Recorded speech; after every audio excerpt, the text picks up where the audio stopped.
All right, this is for Aquarius Ascendant, Aquarius Risings. Remember, your rising sign is not your birthday. Oh shit, this is for a rising sign? What's that? It is your birth time, all right? If you don't know what your rising sign is, make sure you comment your birth digits below so I can help you out. You have found All Astrology, where we dive deep into who you are on a SOUL-U-LAR level. SOUL-U-L-A-R.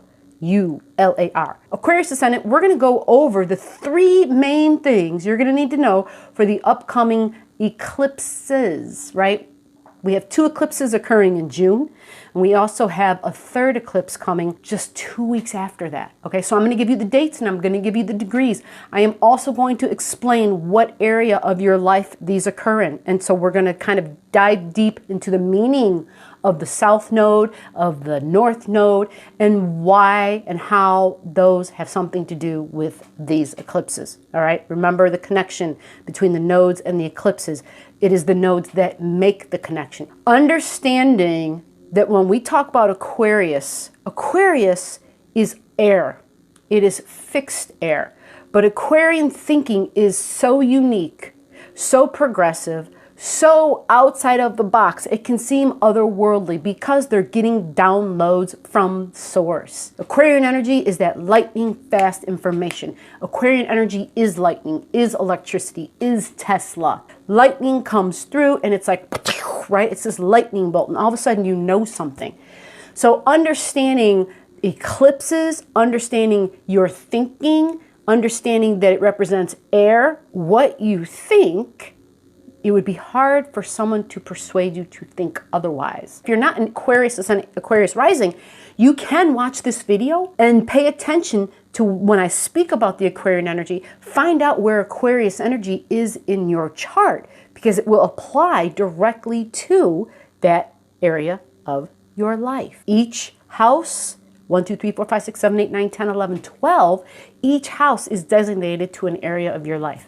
All right, and so when you understand what house number your Aquarian energy is in, you can then apply the things that I'm saying to that area of your life. Aquarius Ascendant, let's dive deep into your June All Astrology. Okay, so the first eclipse is June 5th. Before we get into the eclipses, the end of May, I want to bring this out and I want to talk about it a little bit because Mercury, the planet Mercury, is moving. It is leaving the sign of Gemini.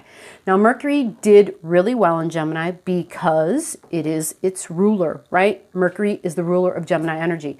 Understanding that Mercury is also the ruler of Virgo energy. And why does this matter? Because Virgo represents health and hygiene. And we have all gotten this major wake up, right, on what's going on with our health. Holy crap, it's tied to our hygiene in ways that we, you know, like on a level, on a scale that we had no clue, like that we couldn't even imagine, right? And so now we're paying more attention to that. And that's what Mercury is, the details.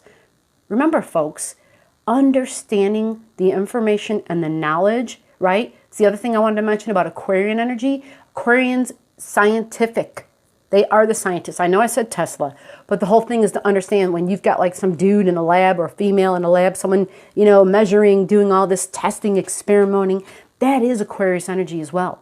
Now, Aquarian energy is also about advancements for humanity, right? Inventions. Mercury is like a lower form of Aquarian energy because Mercury is also information. It's information, but it isn't that huge burst of knowledge that comes through where you have an understanding and a connecting of dots of things that you had no schooling on. It's just like, how do I know this, right? Like these inventors, they come up with stuff and it's like, how did they figure that out? Where did they get that idea? It wasn't their idea, right? They're connected to the line. They've got their antenna up really high and the information comes through.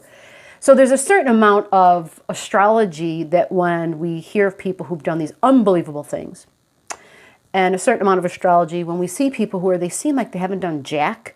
Well, when you look at someone's chart, you can be like, oh, that explains a whole lot, right? We give so much credit to individuals, right, to their personalities. And it's like, if you saw their chart, you would have expected pretty much the same thing. You would have realized with the tools they were given at birth, this is, yeah, they're the product of what they were given. It's the people who have a chart where it's like, oh my gosh, how the hell did you do that looking at this, you know? Those are the ones that we should be impressed with. But then again, astrology isn't common knowledge, is it? It's pretty much considered esoteric and hidden. And in a lot of schools of thinking, it's fluff. It's nonsensical stuff. Well, don't be fooled by that, okay? This is one of the most ancient teachings, all right? Astronomers were astrologers. They were one and the same. There was no division. There was no separation. They understood the planets have personality. That's why they paid attention, because they understood that when that gets there and it angles that one in this way, that means this, right? They got it. They were like, whoa, this was their big calendar was in the sky. This knowledge is something that we can use now, and that's what we're doing, right? It's all about cycles and events and experiences. And so Mercury energy is information. So right now, what I just gave you was information, right? Now, Aquarian energy is doing something very unique, very individualistic, something inventive, something that separates you from the group, right? Something, it's like, so a good friend of mine once said, Aquarian energy is that time you hang up your freak flag, right? You raise your freak flag up to the sky and you don't give a shit who sees it.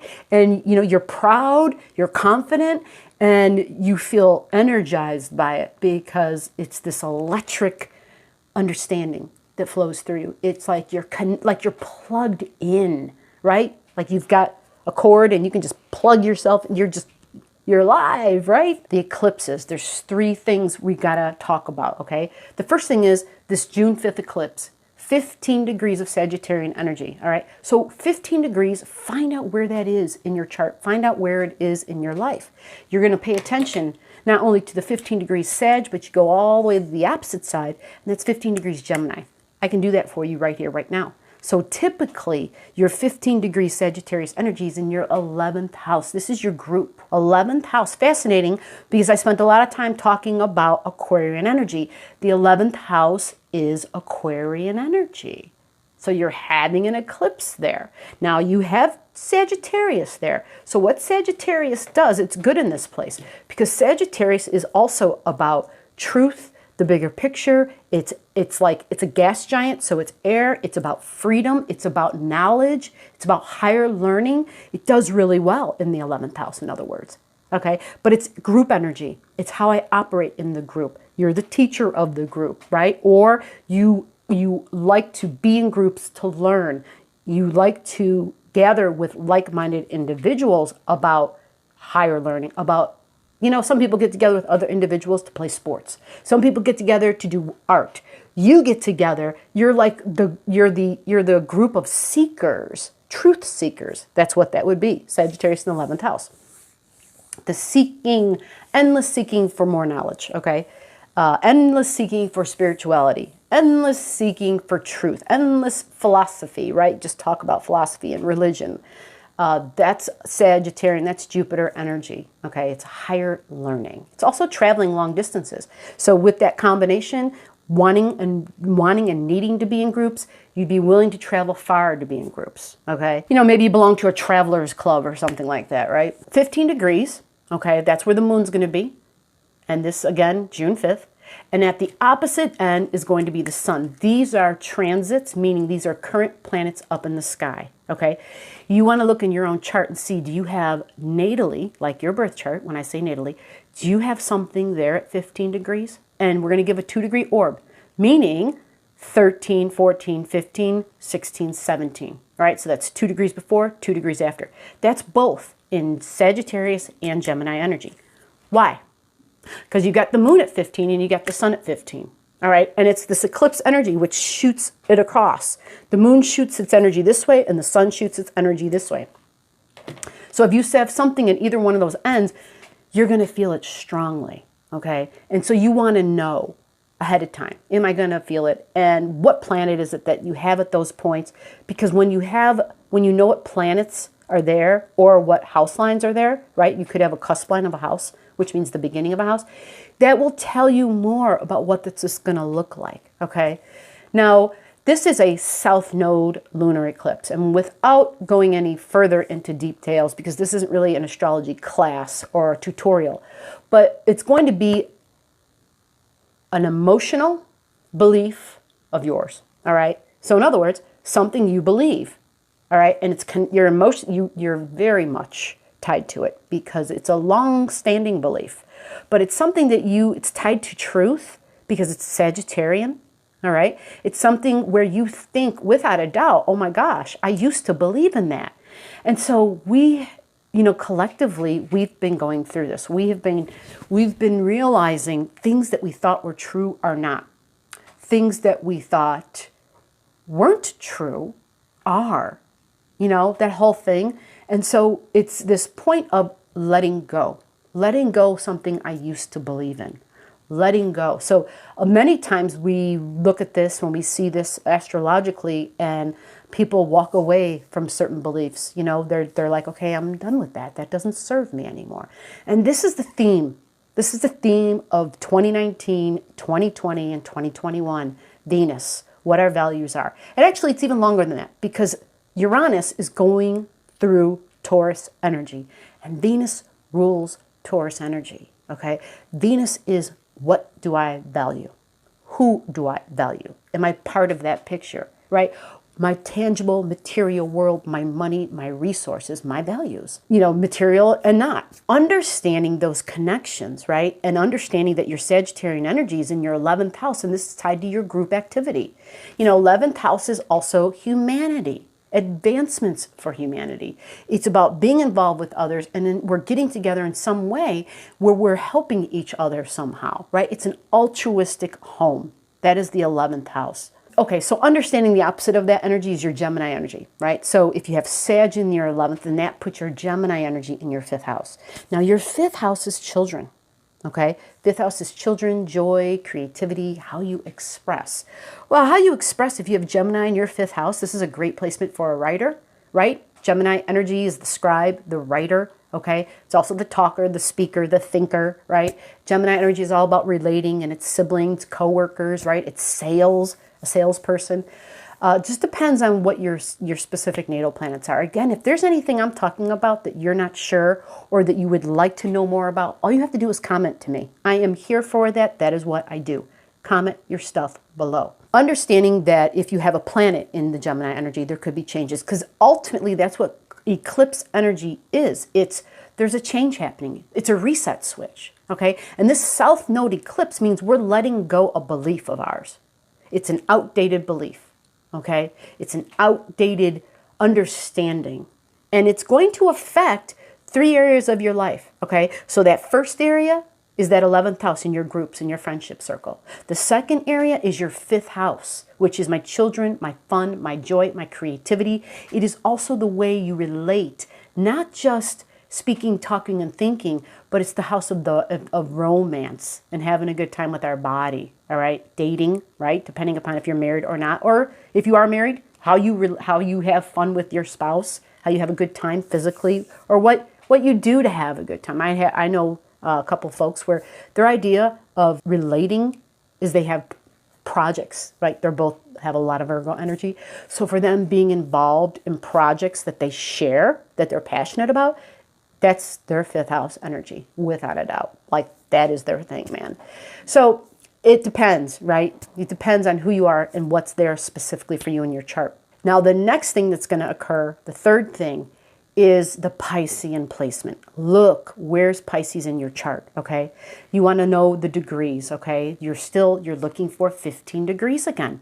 Because at the time of this June 5th eclipse, there's a big ass T-square, okay? I have 2 videos out about this already, and I will attach them right below the video. You won't even have to search. It'll be right on top of the comments. I'll pin them there. It'll say June eclipse, number 1, number 2, okay? Because there's a whole bunch of stuff happening. And having a big picture will help you to understand this isn't just about you. It is about you. It is about your siblings. It's about your neighbors. It's about your wife. It's about your husband. It's about your children. It's about your coworkers. It's about people you don't even know. It's about people you'll never meet. It is about everybody that is on the earth. It is a global thing. All right. These are life-changing things, and they've already begun. We realize that because of all the deaths we had. And these eclipses and all the change, it's been an ongoing thing because we've had eclipses happening in Cancer and Capricorn for like the last 18 months. And Cancer and Capricorn, Cancer is home, Capricorn is work, right? Cancer is my physical emotion, my mental and, inner emotions. Capricorn is my financial, my tangible 3D world, my structure, emotional stability, Cancer. Capricorn, my built up structures that give me emotional stability. Okay, so all that is going through a rehab, a destruction, and it's under reconstruction. Pluto is still there and will be there for 4 more years. So we have to stay flexible. This is big. This is key. So this has to do with our thinking. All right, it's another big emphasis on Mercury and energy. And I started to talk about that at the beginning, and I totally went ahead and started talking about the eclipses.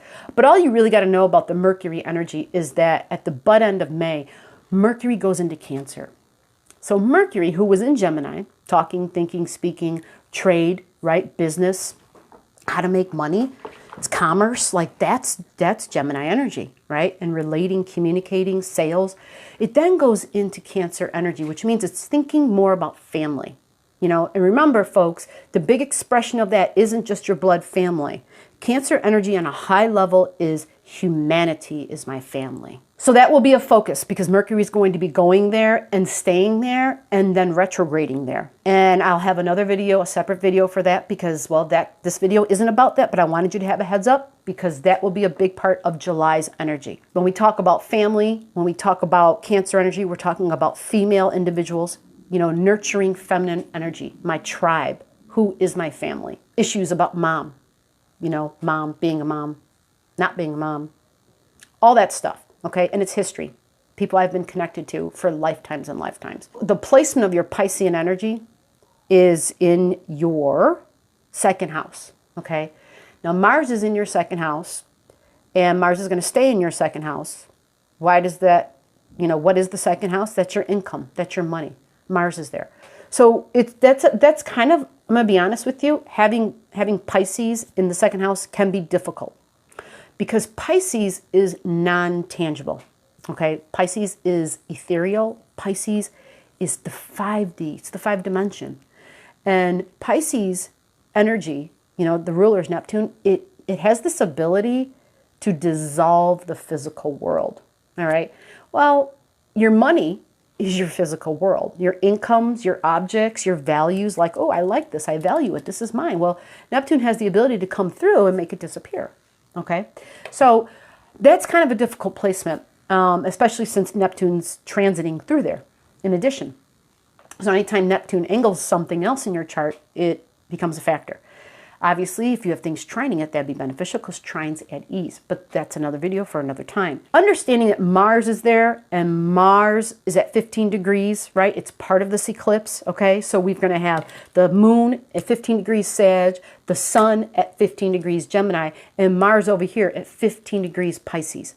Now remember, the sign of Pisces is our physical, the sign of Mars is our physical body. Okay, and so our physical body, there can be at times where we feel run down. Now, you got to remember that Gemini energy represents our lungs. It's not just our talking and our thinking and our speaking, but when we talk, it is our ability to breathe, right? It is our lungs. It's that spot of the body. This has become a big spot we've been looking at, like that we've been putting under the microscope and paying attention to, is Mercury and Gemini energy because of this pandemic, because of its effect on the lungs, right? And I know there's a whole bunch of other data coming out.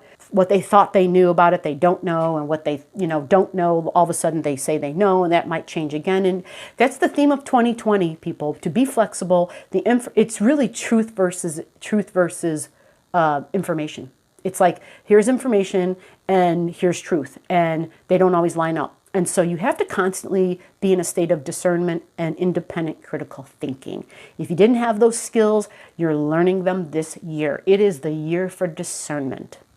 So your Piscean energy, 2nd house, this is your income and your money. So if it's been like, wow, this has been a pain in the ass, my income, it seems rather elusive. Well, elusive is a Piscean word, all right? Now, this doesn't have to be, this can be very positive because you may have things in your chart, in your natal chart, that line up to add ease and to add balance, okay?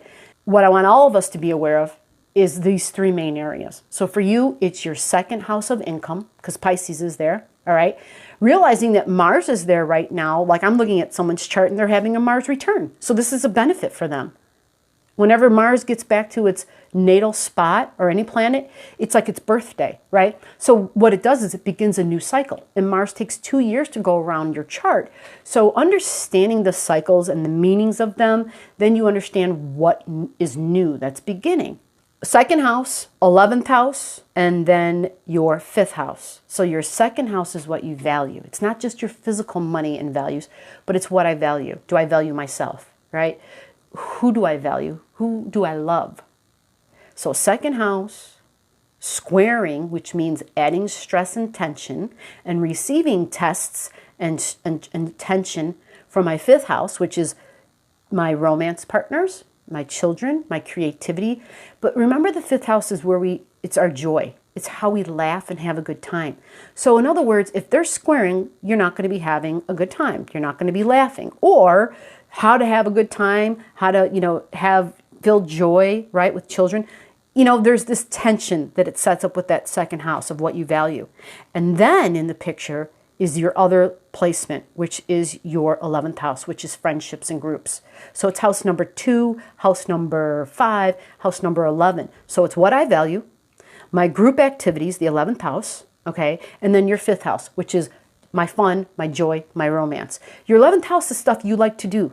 Don't be confused by that. That's where you want to engage in group activity. It's important to you. It's a very altruistic way. It's how you somehow feel like you're giving back to society. That's the 11th house. It's the house of the servant. Now, the 5th house is also a thing you want to do because you have fun there. It's how you have a good time, right? It's how you express, right? It's where your child self lives. It's how you feel like a kid again, okay? And your second house is your income and your values and your money. So those 3 areas of your life will be tested and stressed. Now, you would want to know if you have planets at those points, right? And all I'm saying is 15 degrees of the mutable signs, because Sagittarius is mutable, as is Gemini, as is Pisces. Now, there is a 4th mutable sign, and that's Virgo. All right, so remember Virgo energy. See if you have something at 15 degrees, because there can be an additional square on the other side. I know, all right, it can get complicated, but just comment if you're confused. Just comment below. I will help you figure this out. Now, the next eclipse is June 21st. I know. We're not going to go into real deep on these. I'm going to give you the dates and the degrees because I'll give additional eclipses with your rising sign to go in depth with the rest of them. But I just want to end this with giving you these degrees and dates so that you know, right? So you have an understanding, all right? Now, the June 21st eclipse is a cardinal degree. It's at 0 degrees Cancer, okay? 0 degrees Cancer. This is going to be another big download, a big shift. All the eclipses are like resets, all right? This cardinal one, it's like a double cardinal eclipse because it's at 0 degrees, which is a kicking off point. It's step 1, and it's in cardinal, which is Cancer, right? Cancer is one of the cardinal signs. So it's a beginning. We're starting something. Now, remember what I said about Cancer energy, right? On a small scale, it's my family, right? On a deeper scale, it's my history, my soul's history, my soul's family. On a current present day, large scale, it's humanity is my family. 0 degrees in Cancer. So it's a super new beginning. This will most definitely be about releasing things we've held onto. This is emotional baggage being released. This is the universe's way of supporting us to let go of those recent, like the recent eclipse, right? On the 5th of June. How do we let go of that stuff, right? It is emotional stuff. How do we let go? The universe is going to step in and say, I'm going to help you out. That 0 degrees Cancer eclipse was your 6th house. This is important because this is your work, okay? This is your daily routines. This is in your house of health, right? This is your health habits, your health routines. The 6th house energy can literally, it can show you where you would be good at working because this is what I do, right? This is where I'm able to stay on task with projects, okay? This is where you stay diligent and persistent. That's where your Cancer energy is there. And so for you, Aquarius, you have family in that location. You have Cancer energy. So it's emotions and feelings and compassion. Family, though, feminine nurture, right? Emotional stability. This is fascinating when you try to pinpoint work. Right? And so there's lots of ways we can dive into that and look. And if you want to do that, you just let me know. Letting something go. Ring any bells, right? Are you ready to let something go? Now the next, that Capricorn eclipse, this one's a little bit trickier because it's in your 12th house. The 12th house is hidden, right? It's hidden because it's our subconscious. And it's at 13, 14 degrees Capricorn. Now that one is going to be on July 4th. And the July 4th eclipse, depending upon where you live, it could be on July 5th because it's like 11:44 p.m. Central Standard Time, because that's where I'm at. So you'd have to adjust for wherever you live. But that eclipse is the last of the Cancer Capricorn eclipses, which means that this is good. It means that a restructuring of our tangible realm, of our physical and our long, remember what Capricorn means? It's long-standing structures we built up over time. So in other words, if you have Capricorn there, this is your past. It's long-standing past history that you've built up over long periods of time. Now, because it's tangible and it's 3D, it might really be hard to pinpoint, but a lot of times it's going to be connected to your work. And so there might be people, whether they're at your job, that you don't physically see, because Capricorn represents our career. You don't physically see them, but they're authority figures over you, because that is Capricorn energy. It's ruled by, Saturn rules that placement. And so Saturn energy represents authority figures too, right? It's like the boss. And many times we have a job and we don't actually have, we have like a supervisor, and then there's a supervisor to the supervisor, and then there's, there's like all these layers to the big boss that we never meet, but then we hear, oh, so-and-so wants this and this done. It's just a name, like we don't even know who they are. So when that eclipse occurs, there could be things, especially if you have something at those degrees. Look, 13, 14 degrees. Remember, the 2-degree orb for eclipses is relevant, all right? 2 degrees before, 2 degrees after. And so you just want to see if you have something there that will give you more meaning. Aquarius Ascendant, I hope this has helped. I hope it's put some light on your path. You got any questions, just comment below.